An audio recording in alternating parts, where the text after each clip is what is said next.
Hey, what's up, everybody? Welcome back to ATWDTV. Of course, again, I want to say what's up to all my new subscribers. In for quite a ride, and if you haven't checked out all my previous videos, make sure you guys do that, like them, and comment. And we're not even going to get into YouTube and Google Plus and how they make the comment section look crazy, you feel me? But make sure you guys follow me on Twitter at AllTheWayDriven, Instagram AllTheWayDriven, my personal Facebook account AllTheWayDriven. It'd be a lot going on my Facebook, so you might want to check me out. And definitely my artist page where I updates and I give random encouragements, all those things to kind of keep up with me. That's facebook.com/XE music and the number 7. And make sure you guys, I started this new series and I'm probably doing an installment tonight and put it up sometime probably this weekend. Ask X, where I address you guys' questions in a video response.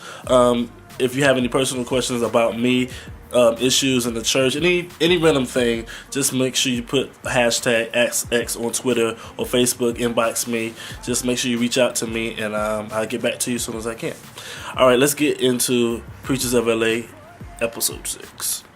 So, one thing I can say about Preachers of LA that I haven't said before, I like the fact that it's addressing a lot of issues that we would have no other reason really to talk about, and this show gives us that opportunity. And this episode really focuses on Bishop McClendon's son and music and ministry, and tattoos, so to speak. I have tattoos, of course. I'm trying to hold a camera. And I got some, other places in my body. But nevertheless, I personally feel like there's nothing wrong with tattoos. I mean, it's just that simple. It's one of those things, you either get them or you don't. Either you agree with it or you don't, you know what I'm saying? And I find it amazing that people who don't have tattoos and who feel a certain way about it, they may be against having tattoos. However, they'll be obese, out of shape, and everything that's not healthy. But they'll judge you and say that this body is the temple of God, but look at them. I'm just saying.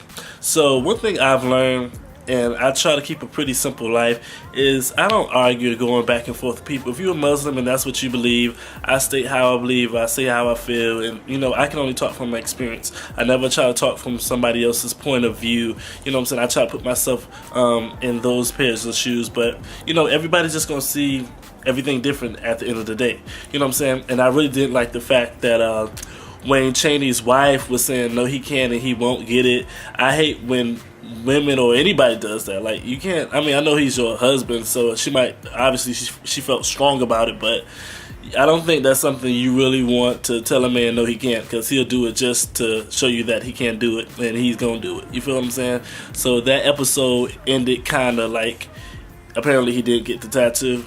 But he's going on 50 and he looks pretty good, I must say. Like, I would have never thought he was that old. I thought maybe he was still his early 40s, late 30s, something like that.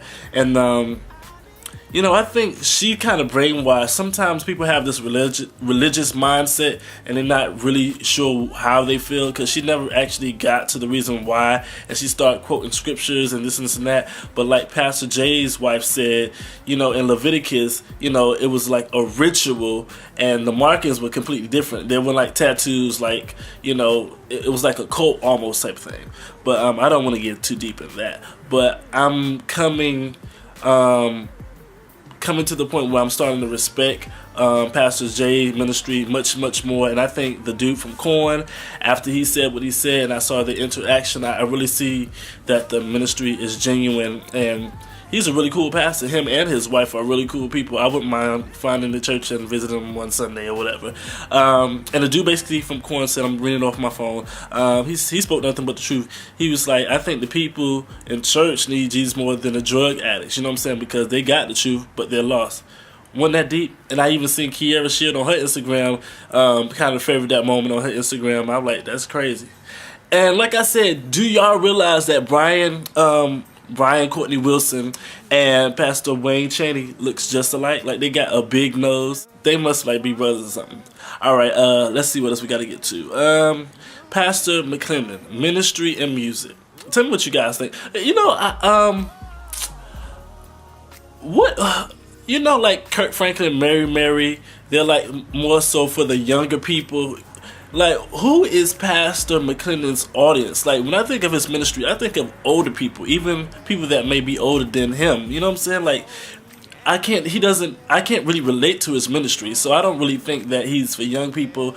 I don't really think he's even for middle-aged people. I think he's more for people that probably his mom and daddy's age. I don't know. And his son looks just like him. Ain't it? Like, they look freaking alike. And I just thought it was so weird when after his son finished ministering, that they came into the room and everybody had their legs crossed, including the little boy. I was like, that was so strange to me. And I love Bishop Gibson's relationship with his wife. They've been together 31 years, and they still lovey-dovey. And he be strapped and going to the hood and all crazy. You know what I'm saying? But the message that I want to portray in this particular thing, in this particular video, is like how they said, be all things to all people. I don't know what scripture that is, but I'm gonna go look it up on the internet. Ain't that crazy? But that's the quickest way. Let's just keep it real. You know what I'm saying? Be all things to all people. Don't judge people. You understand what I'm saying? We find a million ways to judge people, but if we would take that same energy to love people, we would get so much further. You know what I'm saying? And the stereotypes and the bad feelings and, you know, everything that people throw at the church, that would take a lot of energy away from if we learn how to love people and stop judging them, stop quoting scriptures and trying to attack people because they look at things differently.